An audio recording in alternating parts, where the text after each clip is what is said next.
آپ نے ارشاد فرمایا اپنی بیویوں کے لیے زیب و زینت اختیار کرو، میں قربان جاؤں۔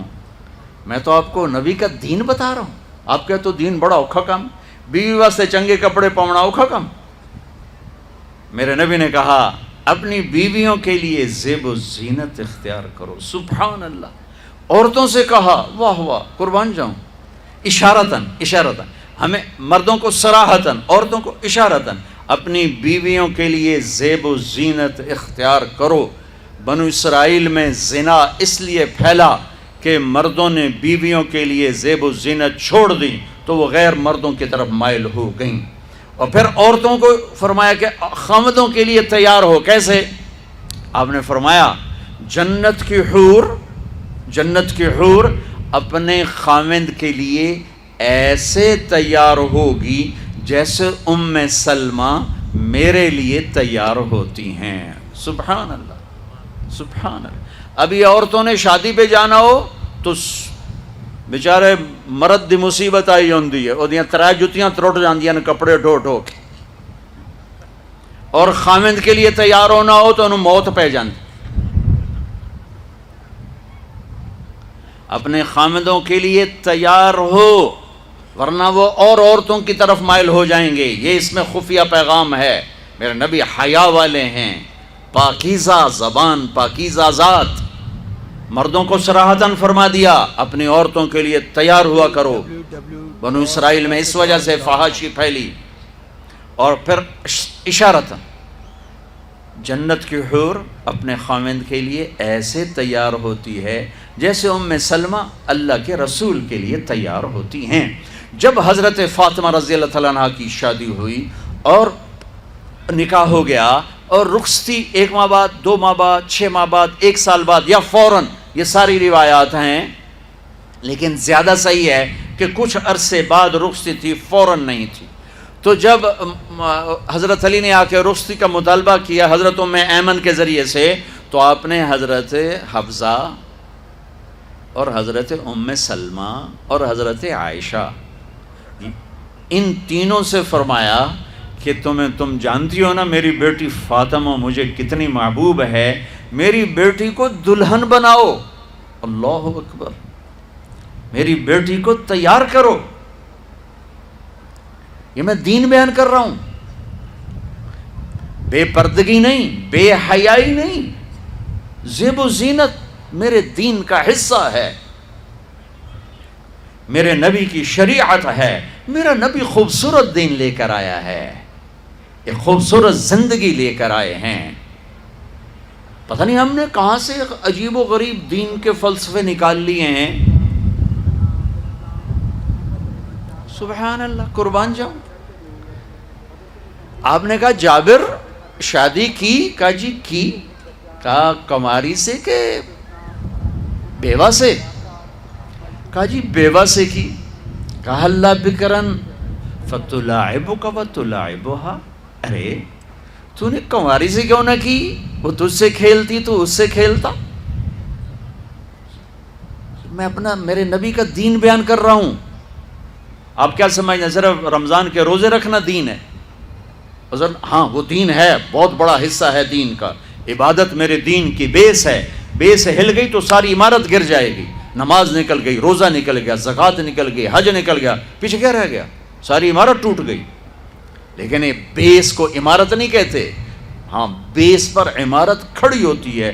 میں عمارت کے کچھ خد و خال بتا رہا ہوں، کچھ نقش و نگار بتا رہا ہوں کہ میرا نبی دین کی عمارت ہمیں کیسے دے کر گئے۔ کبھی آپ نے میلا کپڑا نہیں پہنا، پرانا کپڑا پہنا، پیوند لگا کپڑا پہنا، میلا کپڑا زندگی بھر نہیں پہنا، زندگی بھر۔ اور آپ کے بدن مبارک سے، آپ کے پسینے سے ایسے خوشبو آتی جیسے مشک سے خوشبو آتی، دنیا کے سب سے مہنگی خوشبو۔ آپ حضرت ام سلیم کے گھر میں آرام فرما رہے تھے دوپہر کے وقت، تو آپ یوں کر کے سوئے ہوئے تھے، یوں یہ کوہنی آگے نکلی ہوئی تھی۔ آنکھ کھلی تو دیکھا ام سلیم نے یہاں بوتل رکھی ہوئی، یہاں تو آپ نے کہا کیا کر رہی ہو؟ تو کیا تھا، چونکہ گرمی، پنکھے تو ہے نہیں، پسینہ یہاں سے نیچے گر رہا تھا، ام سلیم نے نیچے بوتل رکھی ہوئی تھی اور وہ سارا پسینہ اس کے اندر جمع کر رہی تھی. کہا ام سلیم کیا کر رہی ہو؟ کہا یا رسول اللہ یہ آپ کا پسینہ اکٹھا کر رہی ہوں، یہ مشک سے زیادہ خوشبودار ہوتا ہے. میرے نبی نے کبھی گندے کپڑے نہیں پہنے، کبھی میلے کپڑے نہیں پہنے، پرانا پہنا ہے، پیوند لگا پہنا ہے، میلا نہیں پہنا. میرا دین یہ نہیں کہتا کہ ایسی شکل میں آ جاؤ کہ لوگ بھاگنے لگ جائیں. سب سے زیادہ عزت اہمیت دو. شادی کے بعد ماں باپ کا حق پیچھے، بہن بھائیوں کا حق پیچھے، حتیٰ کہ اولاد کا حق بھی پیچھے ہے، اور خاوند کا حق پہلے ہے.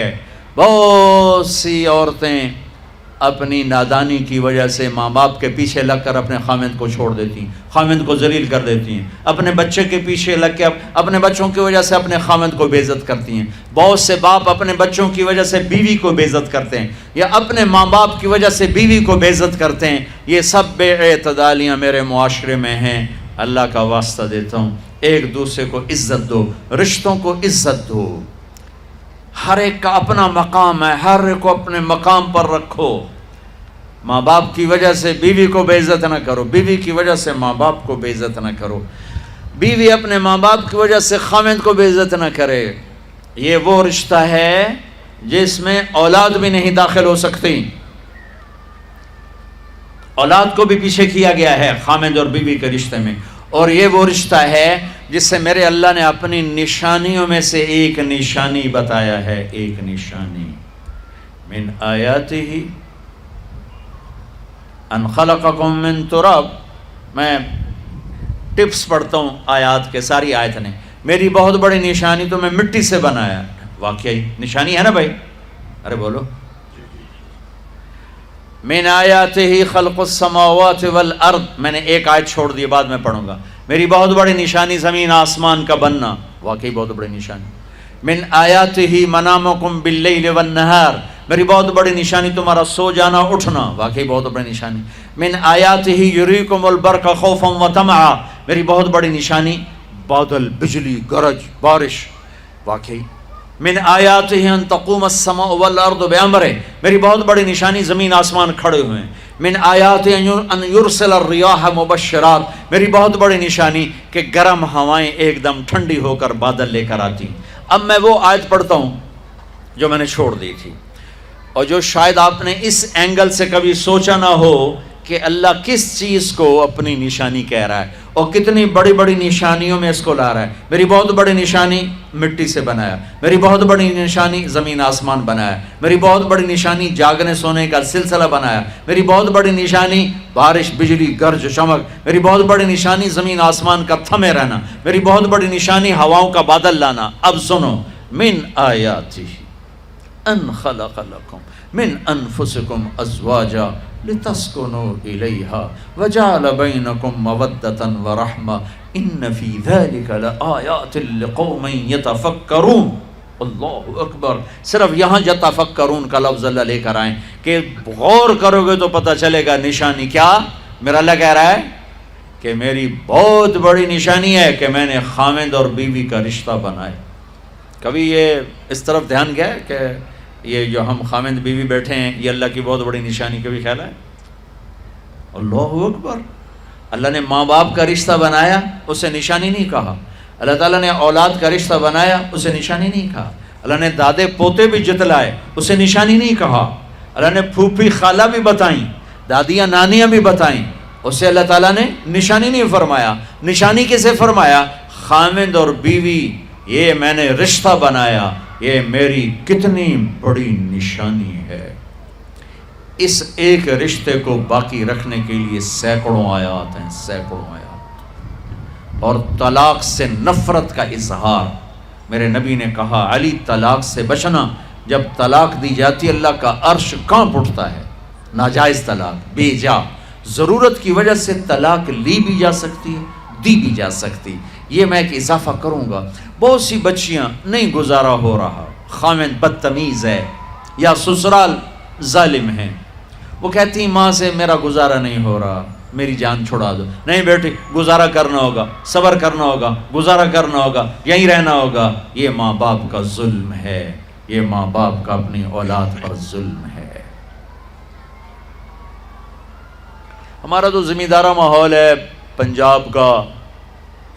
میں نے اپنے ہی خاندان کی بتاتا ہوں، بچیوں پہ ظلم ہوتے دیکھے، پھر ان کی فریادیں بھی سنی، پھر ان کے ماں باپ کا ظلم دیکھا. اتھا ہی رہنا ہے، اتھا ہی گزارا کرنا ہے، بس اساں ایک واری تیرا کر دیتا ہے، ہن اساں کوئی نہیں کرنا، پچھا مڑ کے نہ پیاں میں، جویں کرنا ہی کر، ساڈا کوئی ذمہ نہیں. ماں باپ کہتے ہیں، ماں باپ کہتے ہیں. اور وہ ماہی بے آب، مچھلی پانی کے بغیر تڑپتی ہے، اس طرح اس کا دن اور رات ہے.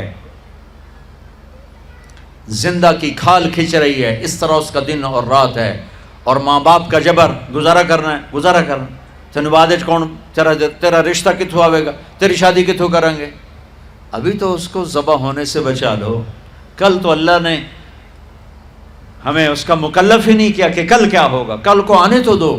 پتہ نہیں کل کا دن ہے بھی نہیں کہ ہمارے مقدر میں یا نہیں. ہم کل کے لیے اپنی بچیوں کو ذبح کر دیتے. میں نے ان کو تڑپتے دیکھا. میں صرف اپنی فیملی کی بات اوروں کی فیملیوں کی بات جہاں جہاں تعلقات. کہیں رشتہ قریب کا ہے، لڑکی بدتمیز ہے، بچہ شریف ہے، وہ کہتا ہے ابا جی میں طلاق دینا چاہتا ہوں، میرا اس سے گزارا نہیں ہے، زبان شدید ہے. آئے میرے بھائیو، گھروں کی آبادی اللہ کی قسم، مالدار ہو یا غریب ہو، صرف اچھے اخلاق سے ہوتی ہے. اور گھروں کی بربادی مالدار ہو یا غریب ہو، برے اخلاق سے ہوتی ہے، برے اخلاق سے ہوتی ہے. دو واقعے اوپر نیچے ہوئے. ایک خاتون ملی، مجھے تعارف کرایا گا کہ ایک خاتون آ رہی ہیں، ان کے خاوند کھربوں پتی ہیں، کھربوں پتی. ٹھیک ہے جی آؤ. اس خاتون نے آتے ہی رونا شروع کر دیا. مولانا لوگ مجھے خوش قسمت سمجھتے ہیں کہ میں بہت بڑے مالدار کی بیگم ہوں، میرا دل زخمی ہے، میرے خاوند کا سلوک اچھا نہیں، میں دولت کو آگ لگاؤں، یہ ہیرے کے سیٹ کو میں کیا کروں جب اس کا سلوک ہی میرے ساتھ اچھا نہیں. چند دن کے بعد ایک نوجوان ملا. مولانا میں اپنی زندگی سے تنگ ہوں، میری بیوی انتہائی بدتمیز ہے، انتہائی زبان دراز ہے، میں اپنی زندگی سے تنگ آ چکا ہوں، 3 بچے ہو چکے ہیں، طلاق دے نہیں سکتا، میں کیا کروں. یہ روزمرہ کے واقعات ہیں. تو ضرورت کے لیے طلاق دی جا سکتی ہے، لی جا سکتی ہے، نہ عیب ہے نہ تانا ہے، نہ ذلت ہے نہ کوئی داغ ہے. لیکن ابھی فیصل آباد سے ایک بچی ملی، اس کی بچی گود میں. طلاق کیوں ہو گئی؟ کہا سسرال نے کہا بچی کیوں پیدا ہوئی ہے، گھر واپس جا. طلاق دے دی. بچی پیدا ہونے پہ طلاق دے دی. پچھلے ہفتے ملا ہوں، پچھلے ہفتے. کیا قصور ہے جی، بچی پیدا ہوئی طلاق دے دی. اور یہ 3 دن پہلے اسلام آباد میں خاتون ملی کہ سسرال نے گھر سے نکال دیا. کیوں؟ 3 بچیاں گھر سے نکال دی. 3 بچیاں پیدا ہونے پر گھر سے نکال دیا. یہ بھی اسی دیس کی کہانی ہے، یہ بھی اسی دیس کی دکھ بھری داستان ہے. ظلم صرف وہ نہیں جو بھتہ کی پرچیاں آ رہی ہیں اور جو دہشت گردی ہو رہی ہے، یہ گھر جیسے وہ بہت بڑا ظلم ہے، ایسے یہ بھی بہت بڑا ظلم ہے کہ کہیں بچیاں ذبح ہو رہی ہیں، کہیں بچے ذبح ہو رہے ہیں.